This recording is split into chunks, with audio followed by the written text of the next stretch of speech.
สบายดีผู้ใช้งานในส่วนของโปรแกรมสบายพอร์ตเนาะคลิปนี้เราจะมา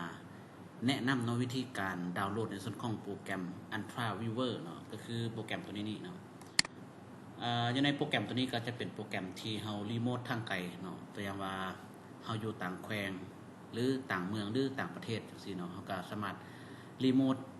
เครื่องพาร์ทเนอร์ได้เนาะหรือว่าเครื่องปลายทางได้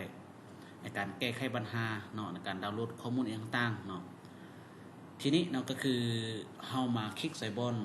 Google Chrome ก่อนเนาะหลังจากนั้นแม่นจะขึ้นหน้าต่างตัวนี้เนาะก็คือหลักๆเลยเนาะก็คือให้ลูกค้าเนาะไปเชื่อมอินเทอร์เน็ตก่อนเนาะเชื่อมอินเทอร์เน็ตให้มันได้แบบนี้ก่อนเนาะทีนี้เวลาที่เฮาเชื่อม Wi-Fi เนาะหรือว่าอินเทอร์เน็ตเข้าคอมแล้วเนาะเวลาที่เฮาคลิกเข้าไป Google Chrome เนาะเฮาก็จะได้หน้าต่างแบบนี้เนาะขึ้นมาแล้ววันนี้ให้ลูกค้าเนาะพิมพ์คำว่า Ultra เนาะ Viewer ตัวนี้เนาะปึ๊บให้สังเกตเบิ่งแบบนี้เนาะส่วนตัวนี้เดี๋ยวเราจะทิมลิงก์เนาะอยู่ในกล้อง YouTube เนาะคันว่าลูกค้าบ่เข้าใจก็สามารถดาวน์โหลดอยู่ในลิงก์ได้เนาะแล้ววันนี้ให้ลูกค้าเนาะมาติ๊กใส่บนดาวน์โหลดฟรีเนาะรีโมทdesktop เนาะ desktop ติ๊กเข้าไปปุ๊บก็จะเจอหน้าต่างตัวนี้เนาะหลังจากนั้นแม่นให้ลูกค้าเนาะมาติ๊กใส่บนนี้เนาะปุ๊บเข้าไปแล้วบัดนี้โปรแกรมก็จะถึกดาวน์โหลดขึ้นมาเนาะแล้วบัดนี้ให้ลูกค้ามาติ๊กใส่บนนี้เนาะติ๊กใส่บนนี้ก่อนแล้วมาติ๊กใส่บนนี้เนาะมันจะมีไฟล์เนาะเฮาก็ติ๊กโฟลเดอร์ตัวนี้เข้าไปปุ๊บก็จะมีโปรแกรมเนาะที่เฮาได้ทำการดาวน์โหลดขึ้นมาเนาะแล้ววันนี้ให้ลูกค้าคลิกขวา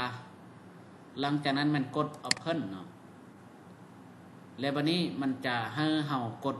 Yes เนาะหรือว่ากด Next ให้กด Yes เนาะแล้ววันนี้กด Next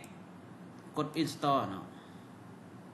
หลังจากที่เฮากด Install แล้วก็คือให้รอท่าหน่อยนึงเนาะโปรแกรมมันจะถึกติดตั้งแบบนี้เนาะก็คือให้รอท่า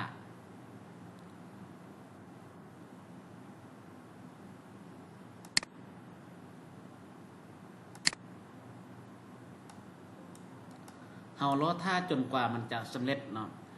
หลังจากที่สำเร็จแล้วก็คือมันจะได้เป็นหน้าต่างหรือว่าไอคอนของโปรแกรม Ultra Viewer เนาะ Ultra Viewer เนาะอยู่ในหน้าเดสก์ท็อปของคอมพิวเตอร์เฮาเนาะก็จะเป็นประมาณนี้เนาะ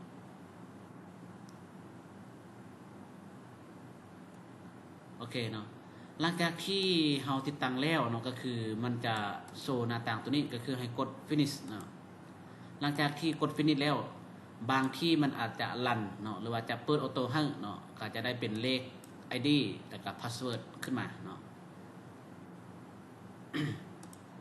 ในกรณีที่มันบอเด้งเนาะก็คือให้ลูกค้ามาติ๊กใส่วันนี้ก่อนเนาะ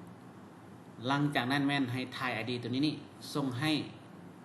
เครื่องพาร์ทเนอร์เนาะที่จะรีโมทเข้าไปแก้ไขไปช่วยแก้ไขปัญหาต่างๆกับเครื่องของลูกค้าเนาะหอทายตัวนี้ส่งให้เครื่องพาร์ทเนอร์หลังจากนั้นก็คือปะเลยเนาะแล้วก็บ่ต้องคลิกตัวนี้ออกคันว่าลูกค้าคลิกตัวนี้ปุ๊บมันก็จะบ่สามารถรีโมทเข้าไปหาเครื่องลูกค้าได้เนาะก็คือให้ปะเลยหลังจากนั้นก็จะมีทีมงานเฮารีโมทเข้าไปปุ๊บเนาะก็จะได้ลินหน้าจอของลูกค้าเลยเนาะอันนี้ก็จะเป็นการที่สะดวกสบายเนาะโอเคเนาะสำหรับคลิปนี้ก็มีแต่สำนี้เนาะขอขอบใจ